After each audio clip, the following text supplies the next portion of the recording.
सैफ अली खान ने पिछले महीने अपने घर में हुए हमले के बारे में अहम खुलासे किए हैं।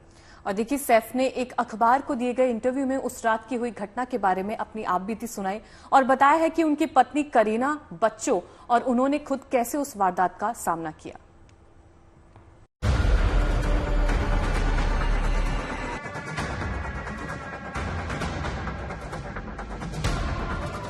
एक्टर सैफ अली खान की ये वो तस्वीरें हैं जब वो मुंबई के लीलावती अस्पताल से छुट्टी पाकर अपने घर लौट रहे थे। सैफ अली खान पर 16 जनवरी को देर रात उनके घर में घुसे एक शख्स ने भीषण हमला कर दिया था, जिसके बाद उन्हें 5 दिनों तक अस्पताल में भर्ती रहना पड़ा और उनकी गंभीर सर्जरी भी हुई।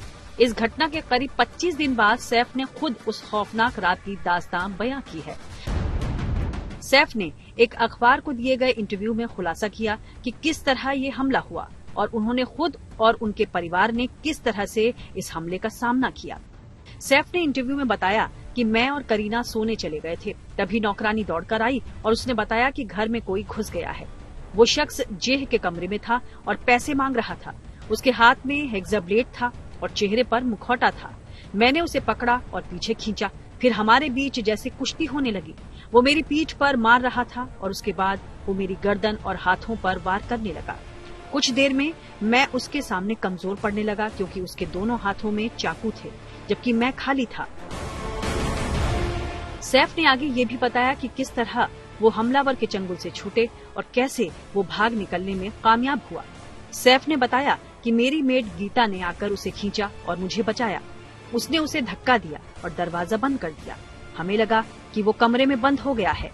मैं उससे निपटने के लिए ऊपर कोई हथियार खोजने गया, लेकिन तब तक वो जिस रास्ते आया था शायद उसी रास्ते भाग निकला। सैफ ने कहा कि वो खून से लथपथ थे। उनके हाथ में सजावटी तलवार थी। कुल मिलाकर सीन फिल्मी था।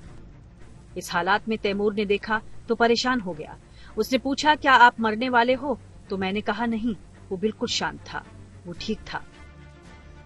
इसके बाद सैफ कैसे अस्पताल पहुंचे और करीना कहां थी, इसके बारे में सैफ ने खुलकर इंटरव्यू में बताया। सैफ ने कहा, हालांकि उस वक्त मुझे एहसास नहीं हुआ कि उसने रीढ़ में चाकू मारा है। मुझे लगा कि उसने पैर में चाकू मारा है। इस बीच करीना चिल्ला रही थी और घर में हेल्पर्स को कह रही थी कि वो जेह को सुरक्षित तरीके से बाहर निकालें। उन्हें डर था कि हमलावर अभी भी पास में हो सकता है या और भी लोग हो सकते हैं। करीना जेह को लेकर दूसरे कमरे में चली गई। मुझे हमले के तत्काल बाद दर्द का खास एहसास ही नहीं हुआ।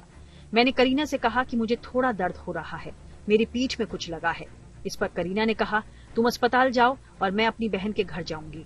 वो बेचैनी में लोगों को फोन कर रही थी, लेकिन कोई उठा नहीं रहा था। हमने एक दूसरे को देखा और मैंने कहा, मैं ठीक हूँ, मैं मरने वाला नहीं हूँ। सैफ ने बताया कि इस पूरे घटनाक्रम में बेटे तैमूर उनके लिए खास तौर से चिंतित दिखे। उन्होंने बताया, तैमूर ने कहा, मैं आपके साथ आ रहा हूँ और मैंने सोचा अगर कुछ हुआ तो मुझे उस समय उसे देखने से ही बहुत सुकून मिल रहा था और मैं अकेला नहीं जाना चाहता था। मेरी पत्नी ने उसे ये जानते हुए भेजा कि वो मेरे लिए क्या करेगा। हो सकता है ये सही ना हो, लेकिन उस समय ये करना सही था। मुझे ये अच्छा लगा। मैंने ये भी सोचा अगर भगवान न करे कुछ हो जाए तो मैं चाहूंगा कि वो वहाँ हो। वो भी वहाँ होना चाहता था, इसलिए हम गए, वो, मैं और हरी, रिक्शा में।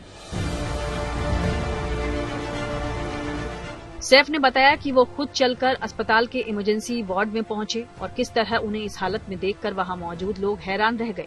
सैफ ने इंटरव्यू में कहा कि घर की सुरक्षा में कमी को लेकर वो खुद को दोषी मानते हैं। उन्हें कभी ऐसा नहीं लगा कि इस तरह की घटना भी हो सकती है, इसलिए वो कभी बंदूक या हथियार अपने साथ नहीं रखते।